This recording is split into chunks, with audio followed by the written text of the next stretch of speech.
Hey YouTube, welcome to my she shed. We have a lot to talk about. Let's get to it.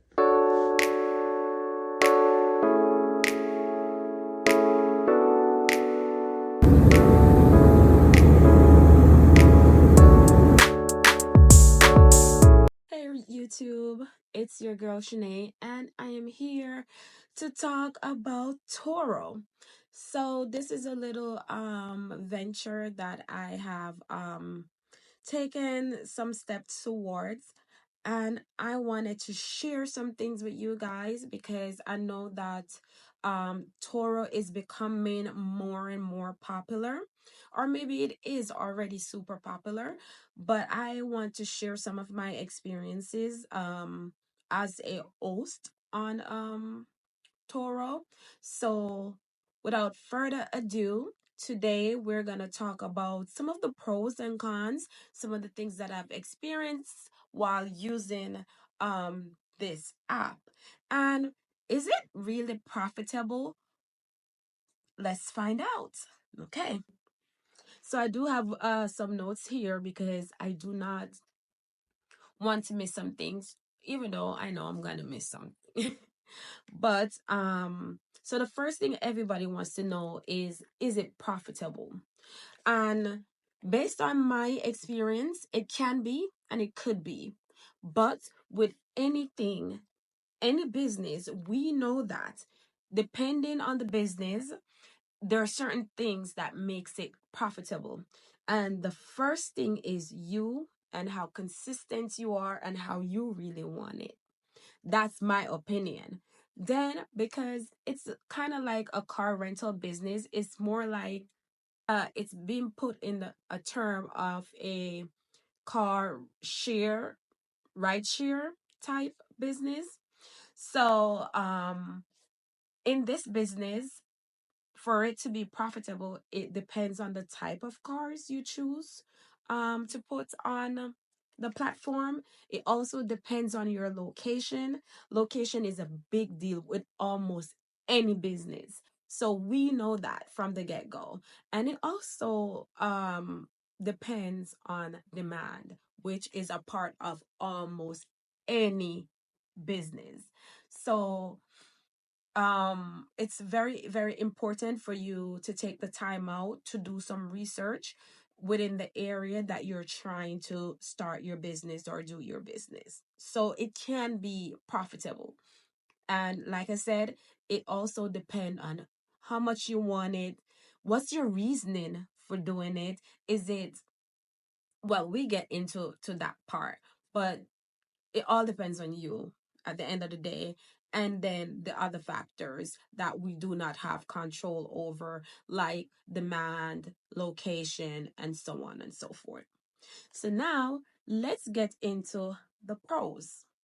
Things that I think that are beneficial so far is the potential of the passive income. So when we talk about passive income, uh it simply means that, okay, I'm doing something else and I have some money coming in from Toro. Or I'm not doing anything, but I still have money coming in from Toro. So it is passive. So that's it has the potential for that. And it also have the potential of you being flexible because you manage your own time, you manage your own calendar, your schedule, your pickup time, your drop off time. All of those things is all determined by you, so it create flexibility. Then one other thing I like about it is Toro provides insurance coverage. And the insurance coverage, it all depends on the package per se that you choose, the type of insurance you get. There are 3 to 4 different packages that you can choose from, right? And why I put this as a pro is simply because I have called around and I've been searching around for insurance as it relates to Toro, but because it's pretty new and probably a bit unique, a lot of companies are not willing to provide insurance for Turo.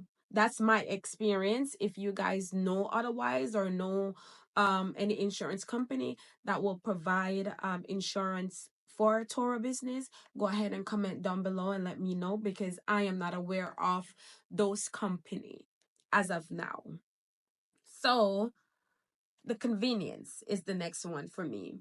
The convenience meaning that Toro provide all the tools necessary, or all the tools that I need to help me.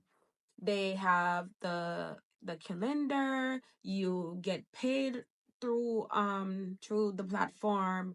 You can message through the platform.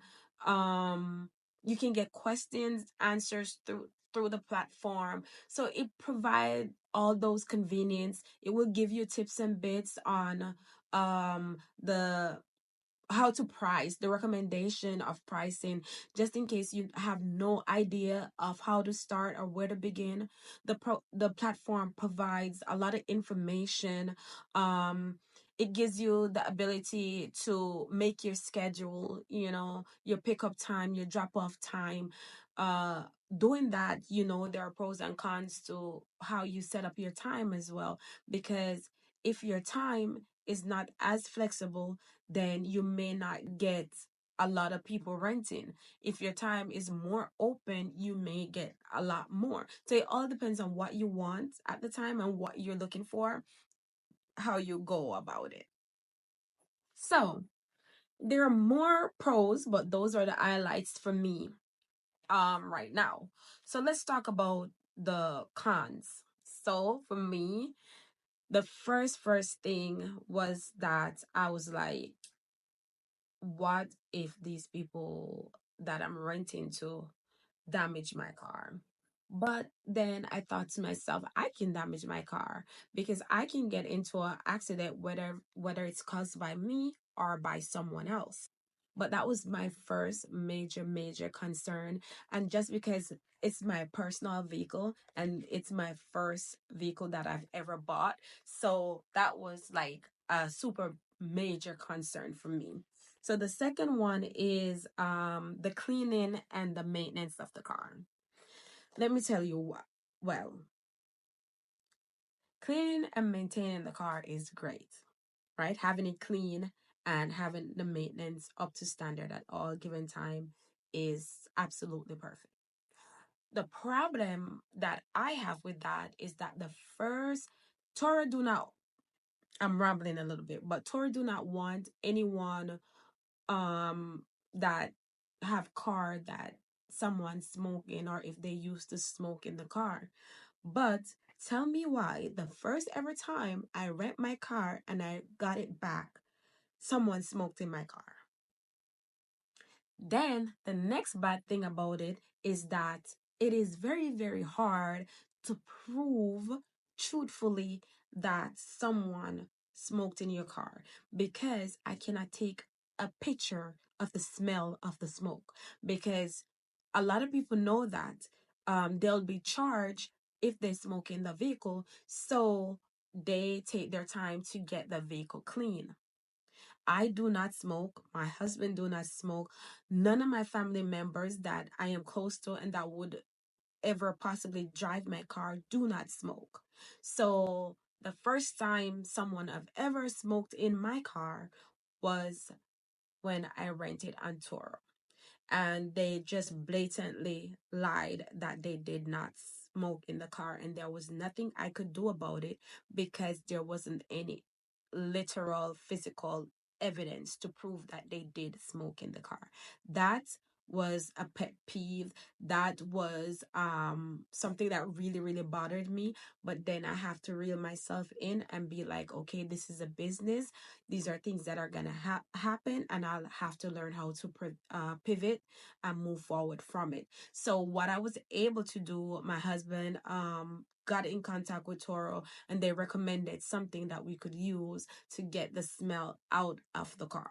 Me personally, I feel like the smell is still there, just because I know that it happened. But anyways, let's move on from that. I had to rant a little bit. So back to cleaning and maintenance. it can be time consuming with the cleaning, not so much the maintenance, because you can schedule when you can go do the maintenance, but the maintenance of the car. But the cleaning, the problem that I have where I am located, the closest car wash to me right now, they close at say 6 and they open at say 9. So if someone, because I have my schedule open, if someone wants to pick up the car at 5 or 6, I have to be the one to wash the car if the car was dropped off like 7 or 9 p.m. at night. So I have to be the one to wash the car, get it clean, and get it ready for 6 and 5 in the morning. So that's something that I'm still working on, because sometimes I'm thinking about, I want to put my drop off time at about not my pickup time at about 9 or 10, and my drop off time at about 5. But that's gonna limit me when it comes on to that part of the business. But that's something that we're still thinking about on how to maneuver. So the Toro fees. Okay. Nobody likes the fact that money is being taken out of whatever they're getting. So, well, while it's understandable that Toro is gonna want a fee because they provide the convenience and all the pros that I did mention, it's just a little bit of con, because with all the packages is something you're given, right? So that's something that I had to come to terms with, the fees for Toro, and we're making it work. So the next one that I'm gonna talk about is trying to contact Toro when something happened and you kind of want to answer right now. Toro is not the easiest to get through to. My husband is better at getting through to them than I am, so I leave that up to him. But you cannot get through to them as easy as possible. Nonetheless, the platform so far is working great for us. I'm just getting into it, so I'm seeing where it goes. uh I'm trying to make it a thing where I eventually get more vehicles, add more vehicles to it, and try to see how it works out for me and my family. There's some other things that I want to talk about, but I do not want to make the video very long. One day I'll take you through a day of me doing the process with the app, and taking the car to go wash it, pick it up, dropping it off, all of that. I'll do a video just doing that, but for now I'm just gonna leave the video right here. But I do want you to interact with me. So comment down below if you have any questions, if you have any advice. Just let me know in the comment down below. And like, this year is my year where I'm being very intentional, and I want to make as much money as I possibly can. So I would like for you guys to like and subscribe to my channel, because I also want to use YouTube platform to get some passive income, and then I will talk about my experience on that whenever I get to that point, because I will get to that point, because I am determined to get to that point. So I'll leave it here for now. That's my review on Toro. As a new host starting, go ahead, remember to like my channel, remember to subscribe, and I'll talk to you guys another time. Toodles, bye for now.